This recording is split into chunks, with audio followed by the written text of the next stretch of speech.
Hey, good morning, class. This is Mrs. Hibbler, and I know that this Wednesday you're going to be using the LabQuest.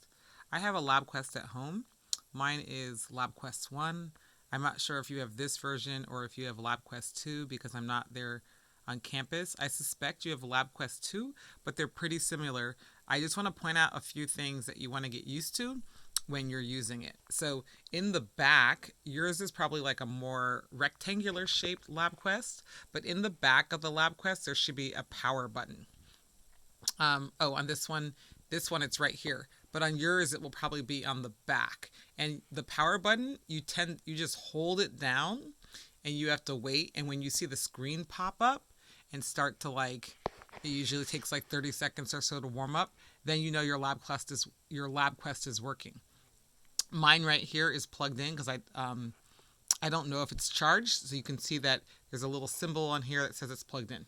If your battery is charged when it's not plugged in, you don't have to have it plugged in at all. And it's probably best not to have it plugged in. You can just walk around with it, and your group can go wherever you want to, and you can collect data wherever you need to. That's why they're so convenient. So I don't have a motion sensor in my house. I happen to have a thermometer sensor that's here. So I've plugged this in the back, and you can see that there's places where you can plug in your sensors. Just make sure that you are careful when you plug them in. When you're done with the sensors, make sure that you unplug them and you wrap the cords back and put them back where you got them from neatly. And then make sure that you power down your LabQuest and that you've written down any data that you need, or you've saved the data in the LabQuest itself. Okay, so you can see here, if I hold on to this thermometer, the temperature will start to change. And so this thermometer is working. If I want to collect data on my temperature, right now it's set up that I collect data for 180 seconds. But let's say I want to get like one sample every minute and I want to collect data for 15 minutes. I just click on that button, and then I can change this right here to 1. I can say I want 1 sample, and I can change the interval right here. I can say, okay, instead of doing it for 180 seconds, I'm going to change this to 15. And then instead of doing it for seconds, I'm going to do it for minutes. Okay, and then I can change this here to 1. And then I hit OK.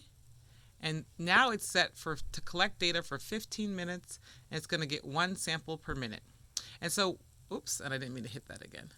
So, let me hit cancel. So now when, let's say that I was going to sit here and collect my temperature and see how my temperature responded to maybe,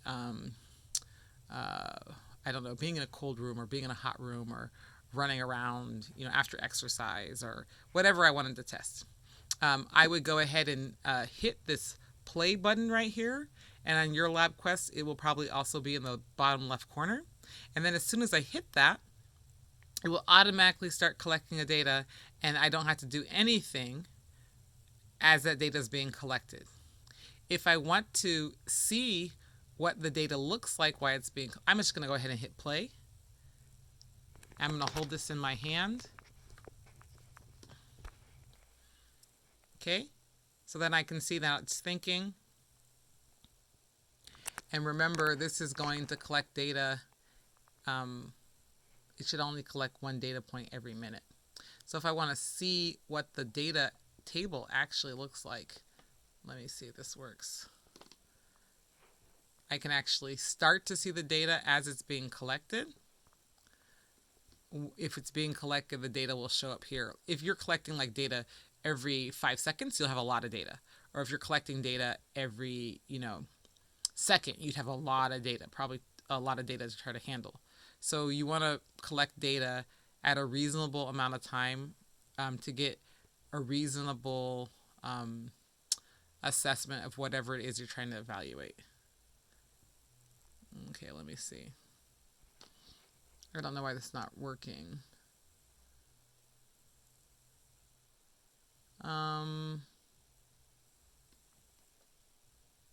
I might have to reset mine here. It did get hotter though.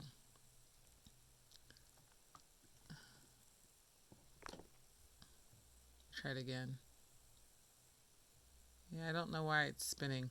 I probably have to like reset it, turn it off, and turn it back on. That's another thing.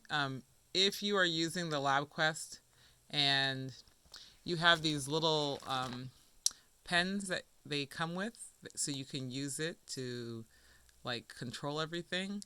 There are ways to like if they're not working well, you can calibrate the machine. You could always turn it off and turn it back on. If you have any issues, let the teacher know. And if one of the machines is not working, the teacher probably help with that. But you're probably going to toggle between this screen and this graphing screen so that you can actually see your graph, and then this data screen here. And then this is probably files if you want to pull up old files. And then this is notes if you've taken any notes during the lab. So I tend to stay on this screen, on the graphing screen, and on the data table screen. So just if you toggle back and forth between those and you feel comfortable doing that and you feel comfortable setting up how you're going to be collecting data, then you should be fine with your lab.